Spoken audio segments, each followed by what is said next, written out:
Hello again, and we're back with another episode of the Basketball Enthusiasts. We're talking about the champions, the Warriors. Congratulations to the Warriors. They won the 2022 championship, and we're going to talk to basketball enthusiasts and see what does he think. What are your thoughts, basketball enthusiasts? Congratulations to the Golden State Warriors on winning the NBA championship. Yeah, they outplayed the Boston Celtics on both ends of the floor, and they were just obviously, well, not obviously, but they were the better team in the final two games, 5 and 6. So Stephen Curry, congratulations to him. He finally has his Finals MVP that people like Skip Bayless and others were saying that he needed. So he finally has that on his resume. Yeah. So the next thing you know is Boston. They struggle with they didn't have any guys coming off the bench that could score for them. So maybe they'll address that in free agency, because that's what the Celtics need. The Warriors really don't need anything. They could just basically bring the same team back. Well, not all of the same team back, because they do have they do need a center or whatever. Like they happen to get away with it in the NBA Finals, but they need to have a center, because you can't have Draymond playing center the entire playoffs. Kevon Looney, they'll probably bring him and Otto Porter Jr. back. I think Gary Payton II is probably going to leave them in free agency, because I think he's going to get paid by another team. But I would definitely keep Kevon Looney and Otto Porter Jr. They play very well for them in the playoffs and in the finals. But yeah, there are going to be some options for the Golden State Warriors in free agency to look at the center spot, because now that they've won the title, they're back to being a free agency destination. So I wouldn't be surprised if other guys join their team willing to take less, trying to win the title with them. Like I was saying, keep Kevon Looney, but you also need an insurance policy if you're the Warriors, because they don't know if James Wiseman will re-aggravate his I think it was a torn ACL in his knee, and he tried to come back from it. They said he re-aggravated it and ended up missing the rest of the he ended up missing the rest of the season. Excuse me. He didn't even get a chance to play like that. So basically that's what I was saying. If I'm the Warriors, I have a backup plan, and I'm looking at guys in free agency that I feel can help us to secure the center position. But other than that, like I said, the Warriors really don't have to do much. They just won the title. They just need some they just need some help at the center position. Other than that, the Warriors have what they need. But free agency kicks off tomorrow, actually, so it's going to be interesting Thursday, Friday, Saturday, and Sunday to see what moves are made, because there are going to be a lot of teams now trying to compete with the Warriors, like the Clippers. They have a nice culture over there, and they have a really good coach in Ty Lue. So So the Clippers, they're just waiting for Kawhi Leonard to come back healthy for them. So that's pretty much what the Clippers are trying to do. They did add John Wall, who was bought out, which is going to be a good player for them if he's healthy. So the Clippers are making moves. So they're one of the teams. They seem like they have what they need to face the Warriors possibly. But the Lakers, the Grizzlies, the Phoenix Suns, and the Nuggets, I believe, are going to try to improve their teams as much as they can. Maybe they don't get star players or whatever, but they'll look for certain rotational pieces or role players that can help them out in the playoffs. So, right now the Warriors are back to being at the top of the mountain once again, the team that every team is trying to figure out a way how to beat them. So,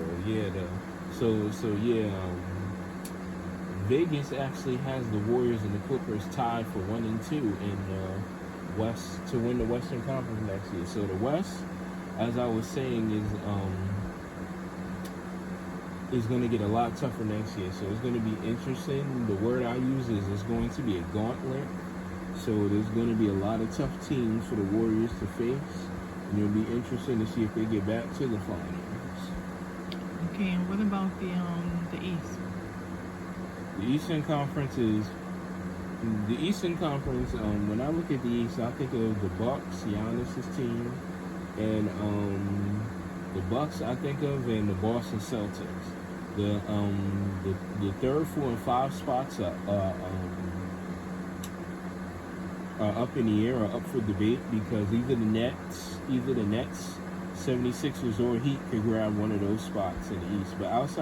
But in the East, there really isn't much competition as much as there is in the Western Conference. The East, you got the Bucks, the Nets, the Celtics, the Sixers, and the Heat. And then you have other teams like the Atlanta Hawks and the Toronto Raptors, who they may need a piece or two to get in that mix, so they're not really there yet. And then you have teams like the Knicks and the Hornets, who they need some pieces to help them out.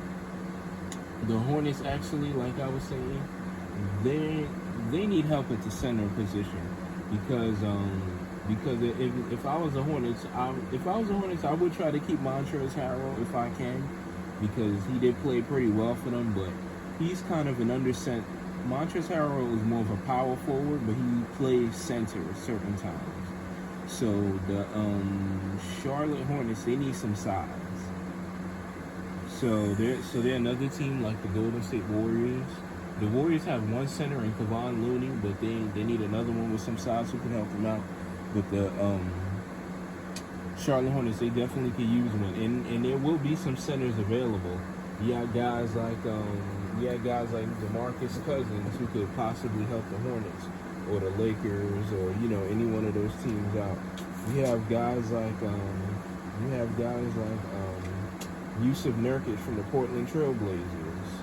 What is he gonna do? You have guys like Serge Ibaka, Andre Drummond, who was just on the Brooklyn Nets recently. Bismack Biyombo played pretty well for the Phoenix Suns. JaVale McGee. Damian Jones, who played really well for the Kings and the Lakers the past 2 seasons. And I believe Robin Lopez from the Orlando Magic. So those centers are going to be available, as well as Hassan Whiteside and guys like Gorgie Jang. But in particular, if you're the Celtics or if you are the Warriors or the Hornets, you're looking for somebody with some size, like Andre Drummond, like I said, Hassan Whiteside, Damian Jones, Dwayne Dedmon, JaVale McGee. You're looking for centers like that with size who can help you out.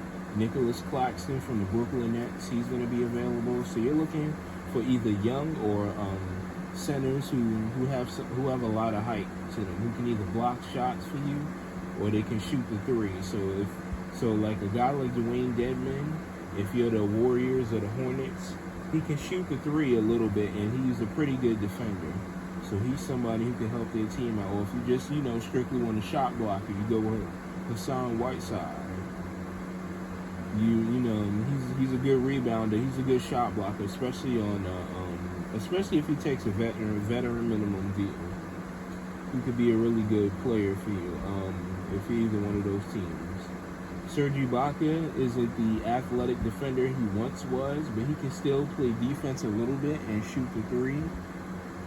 The only thing is, he had dealt with a back injury that derailed him and his Clippers. I think he played 28 or 38 games for the Clippers before he was hurt last season.